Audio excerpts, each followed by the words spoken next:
dia, garotada! Boa tarde, boa noite. Eu não sei que hora você vai assistir esse vídeo, mas estou aqui, o palhaço Farofinha, para essa aula de arte de hoje.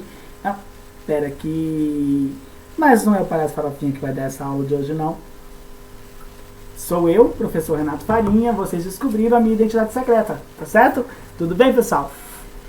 E a gente vai falar exatamente sobre isso hoje. Circo, história e elementos. Nossa aula de arte dessa semana, vocês vão conhecer o que tem por trás do circo, tá certo?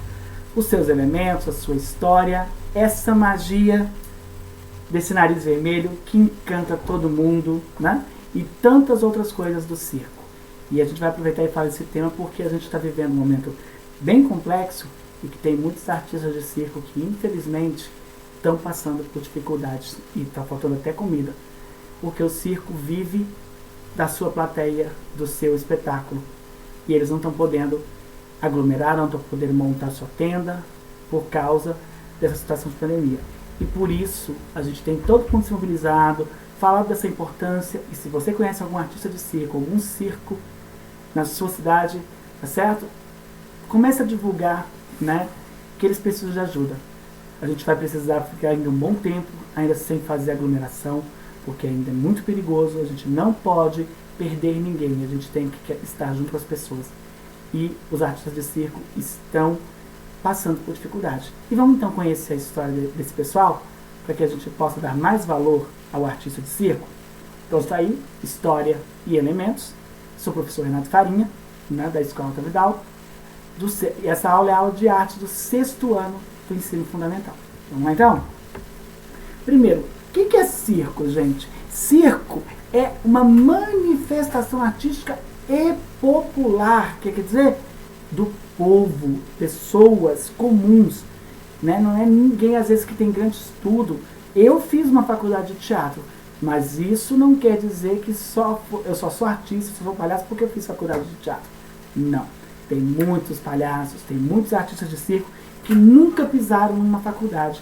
Sequer, às vezes, frequentaram a escola, mas são verdadeiros artistas, pessoas comuns e, na maioria das vezes, autodidatas que rodam várias cidades com shows itinerantes, que isso remonta lá da antiguidade, lá muito antes, já da época antes de Cristo, né, na Grécia, nas cidades antigas, na antiguidade, tinham atividades circenses, companhias circenses, não talvez com o nome que a gente tem hoje, mas esse nome circense, né, vem lá da Grécia, tipo do grego antigo, né, da Grécia, toda essa definição de circense, panis et circenses, né, pão e circo, né, até uma jogada aí de uma filosofia e de uma sociologia, uma questão política e sociológica, essa questão do pão e circo, né, que a gente não vai entrar nesse debate agora, a gente vai falar dos elementos do circo, né.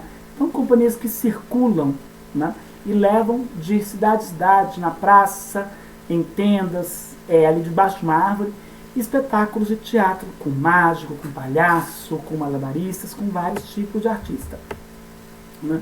Então, essa arte do circo, gente, ela remonta lá, há mais de 4.000 anos. Civilizações da antiguidade, desde a China, Grécia, Egito, Índia, já tinham iniciativas, né, circenses, né?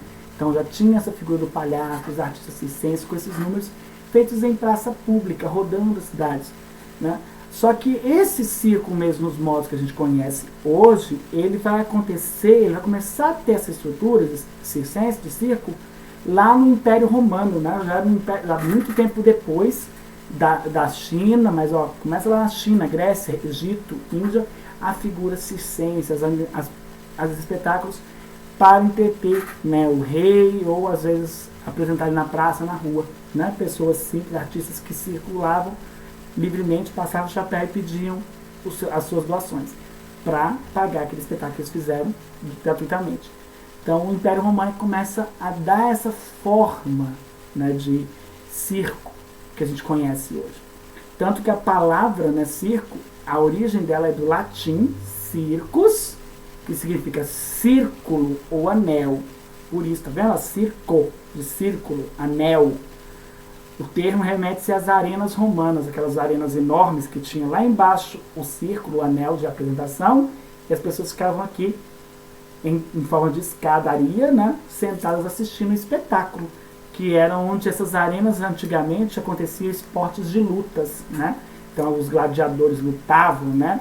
E aí depois essas arenas começam a virar, né, espaços de espetáculo artístico, de teatro e circo, né? Tanto que o primeiro circo, né, o primeiro grande circo que a gente tem conhecimento, ele é do século IV a.C., que foi chamado de Circo Máximo, Circos Máximos, né? Que tinha capacidade para abarcar 150 mil pessoas e exibiam corridas de carruagem, lutas e gladiadores e apresentações de animais ferozes com pessoas exibindo talentos incomuns, né? Então pessoas que tinham um talento incomum, né? Cuspir fogo, aros, malabarismo, acrobacia, contorcionismo, já naquela época lá, ó, 150, né, mil pessoas dentro do espetáculo, isso no século IV a.C., ó, muitos anos, a gente nem imaginava que a gente existiria, né? Só que depois de um grande incêndio que destruiu os circos máximos, foi substituído em 40 anos antes de Cristo pelos que chamamos de Coliseu, né? O Circos Máximos ele acabou sofrendo isso, né? Um incêndio, né? E aí no ano 40 a.C. começa a surgir os espetáculos do Coliseu romano. Essa construção que vocês veem muito nas páginas da internet, do Coliseu, né? Aquela circular que tem as paredes que estão até todas corroídas, caídas, né? Lá foi o que substituiu o Circo Máximos, né? Então, para poder acomodar nessa nova arena, também as mesmas apresentações, mas para o público menor, né? Não cabia só 150 mil, cabia menos, né? Lá na Idade Média, quando cai o Império Romano, depois da queda da tomada, né, de Constantinopla e tudo, toda essa situação toda que o professor de história vai explicar para vocês, começa a surgir então apresentações populares em espaços públicos, nas praças, entradas das igrejas, nas feirinhas. Então o pessoal estava na feira comprando verdura, comprando a xepa da semana, chegavam os artistas ali cantando com suas violas, com suas harpas, fazendo algum tipo de apresentação artística, sempre cômicas, para entreter o pessoal ali na feira e ganhar os seus trocadinhos que as pessoas colocavam no chapéu para eles, né? E nas praças, na porta das igrejas, lá isso já depois, né, muito tempo depois da Grécia Antiga, lá no período da Idade Média, dos reis, né, começa a surgir, né. E aí o meu colega, que é professor de artes cênicas da Universidade Estadual de Campinas, a Unicamp, professor Luiz Rodrigues Monteiro, ele, nos seus estudos, ele explica pra gente o seguinte, que nasciam assim as famílias de saltimbancos que viajavam de cidade em cidade para apresentar seus números cômicos. Né, o termo saltimbancos, né, nasce daí. Eram famílias, grupos circenses, os primeiros grupos de circo que viajam. Você não vê o circo que passa aqui em Formosa? Passa, apresenta, depois bota tudo no carro e vai embora para outra cidade? Eram assim os saltimbancos também, né, viajavam de cidade em cidade, levando suas apresentações, né, que tinha malabarismo, que tinha pirofagia, que é cuspir fogo, dança, teatro, e os bons e velhos palhaços, né, lá, ó, Idade Média, século XVI, século XV, século XVII, né? Até chegar ao século XVIII e século XIX, né? Então todo esse processo. Só que só lá no século XVIII, na Inglaterra, que os circos ganharam a característica moderna, com picadeiro, com essas tendas, né? Que a gente tem, apresentando vários tipos de artes circenses que a gente conhece, né? Um marco para a história do circo também foi o Anfiteatro Real das Artes, né, que foi um espaço criado pelo cavaleiro inglês Philip Astley em 1768, e nesse anfiteatro, gente, a gente podia ver o quê? Shows, esquetes de teatro, apresentações com cavalos, o pessoal entrava, montava cavalo, por isso que a gente vê alguns circos às vezes com número de cavalo, né? Começou aí, ó, 1768, começa a ter essas primeiras apresentações com cavalos, malabarismo, e o bom e velho palhaço, que se não tem palhaço, parece que o circo não tem graça, né? Então, ali no século XVIII, começa toda essa estrutura do circo que a gente conhece hoje. E esse modelo de apresentação agradou tantas pessoas, né? Tanto, que passou a ser produzido em todo o mundo desse jeito. O circo, de lá para cá, de 1768 para cá, o circo tem esse formato, né? Com quanto mais arte diversificada dentro do circo, mais agrada a população. No Brasil, o circo já inicia bem ali no século XIX, né? Foi o período que muitas famílias europeias aportaram no país, e aí começa a reunir os guetos, né? Os quais compartilhavam a vida coletiva, manifestavam habilidades circenses, e aí começa a nascer o circo brasileiro, né? Que está muito relacionado às comunidades ciganas, por isso que a gente vê que os ciganos estão muito ligados ao circo, porque eles são nômades, né? Eles não têm residência fixa. Então, eles iam de cidade em cidade, então acabou que no Brasil a cultura cigana está muito inserida também no meio do circo, né? Porque aí eles faziam as suas tendas de atrações à noite, mas durante o dia também tinha as tendas das ciganas, com a cartomancia, com várias habilidades ali, que eram meios, as pessoas eram curiosas e eram meios deles terem um donativo para poder ajudar a sustentar, né? E por conta disso, né, os espetáculos foram se respeitando, foram feitos sempre respeitando o gosto e interesse dos espectadores, e o palhaço ganhou uma roupagem diferente, né? O personagem europeu, que nasce lá na Europa, aí começa, né? Lá era mais calado, né? Eles usavam muitas mímicas. Aqui no Brasil, o palhaço já não é tão calado, o palhaço é totalmente tagarela, né? Então ele tinha características mais evusivas, né? Muito falante, fazendo gracinha, sorrateiro, brincando, tirando o sarro da plateia, brincando um com o outro, fazendo as brincadeiras, né? Então o palhaço brasileiro, ele deu uma nova cara, porque lá na Europa, onde começa o circo, toda aquela situação, o palhaço era mais um mímico, que ficava palhaço mudo, né? Mais de mímica, né? O clown de mímica, né? No Brasil, o palhaço ganha uma outra roupagem, o palhaço começa, no brasileiro, gosta muito de aparecer, né? O palhaço começa a ganhar essa forma mais sorrateira, mais brincalhão, mais coretador, né? E os grandes nomes de palhaço que fizeram sucesso no Brasil, a gente tem alguns nomes aqui dos mais famosos. Se a gente for enumerar aqui, gente, porque o Brasil tem grandes nomes de palhaço. Então, o primeiro grande nome que a gente vai falar de palhaço no Brasil é o Piolim, né? Que foi, assim, o grande nome ali dos picadeiros, dos circos, e que começa a levar o palhaço para essa estrutura de popstar, porque foi ele, sim, um dos primeiros que começou a sair do circo para a TV. Aí veio o Piolim, veio a Relia, que hoje o neto dele, né, do Valdemar Seiso, ele é o novo Arrelia, né, que está fazendo o maior sucesso aí, né? O palhaço Carequinha, né, que é o palhaço cantor, né, que todo mundo, né, quem é que não lembra dos papais de vocês? Pelo papai e mamãe, vocês não lembram do palhaço Carequinha. O bom menino não faz pipi na cama, o bom menino vai sempre à escola, o bom menino obedece a mamãezinha, né? Tá certo ou não tá? Esse é o palhaço Carequinha. O palhaço Fusarca e o palhaço Torresmo, né? Então os nomes são os mais variados. Personagens circenses, só que o circo não tem só palhaço, né? Vamos ver alguns dos personagens circenses que a gente tem, que a gente conhece? Vamos lá.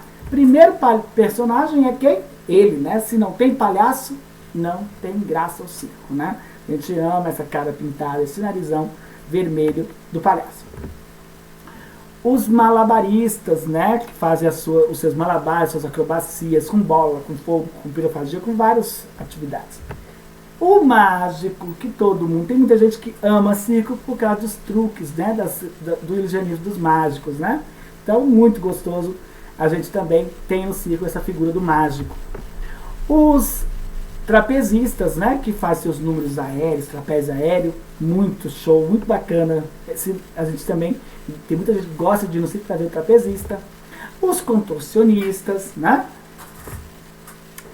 os domadores de animais, né, que seja tigre, leão, girafa, elefante, mostraria o adestramento. E hoje tem muitos circos com cães adestrados, né, que fazem números, apesar de que essa prática dos animais adestrados não está sendo mais aceita, viu, gente? Porque, infelizmente, era muita judiação que fazia com os animais. Por exemplo, um tigre e um leão, aqui no Brasil, não é, por mais que a gente tenha um clima parecido com o da savana africana, tem lugares aqui no Brasil que não tem condições de criar um leão, de criar um tigre, de criar um elefante. Muitos animais morreram por causa dos ambientes da cidade, da mudança de clima, e isso foi decretado pela União Protetora dos Animais, né, de Proteção dos Animais, como crime ambiental, como crime contra a fauna. Então, realmente, circos hoje que têm animais, eles têm que ter uma licença específica, não é que é proibido, né?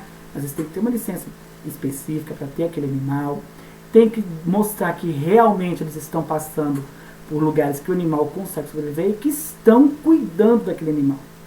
Porque se não puderem, eles estão contra a lei, né? Então, não é que ficou chato, ficou pressionando o circo, mas é que, vamos pensar nos animais, né? São Francisco de Assis já falava, né? Então, é bonitinho ver o tigre ali fazendo aquelas, mas tinham domadores que judiavam dos tigres, né? Aqueles chicotes, fazer o leão pular arcos de fogo, né? Então, são coisas que a gente, às vezes, acha bonito, acha interessante, tem que saber, e aí, pra quê? Para que fazer o animal passar por esse tipo de sofrimento, né? Então, hoje em dia, os circos têm que saber se realmente eles têm condição de cuidar do animal e se vão colocar eles em atividades que não vão machucar e não vão ferir esses animais, porque é maldade. Você não gostaria de ser feito pular um arco de fogo, um ferro com ponta chuchando seu bumbum, né? Então, os animais também não merecem, né? Outros personagens muito temáticos no circo são os equilibristas, né? Na corda bamba, né? Tem vários e vários números, né? De equilibristas. Tem até uma música da Elis Regina com o Aldir Blanc, né? Do bêbado equilibrista, né? Então, muito bacana. E agora, para a gente encerrar, algumas curiosidades sobre o circo, pessoal. Então, algumas curiosidades. Primeiro, dia 27 de março é comemorado o Dia do Circo no Brasil. Por que aqui no Brasil a gente comemora o Dia do Circo no dia 27 de março? Porque é o dia que é o aniversário do palhaço Piolim, né?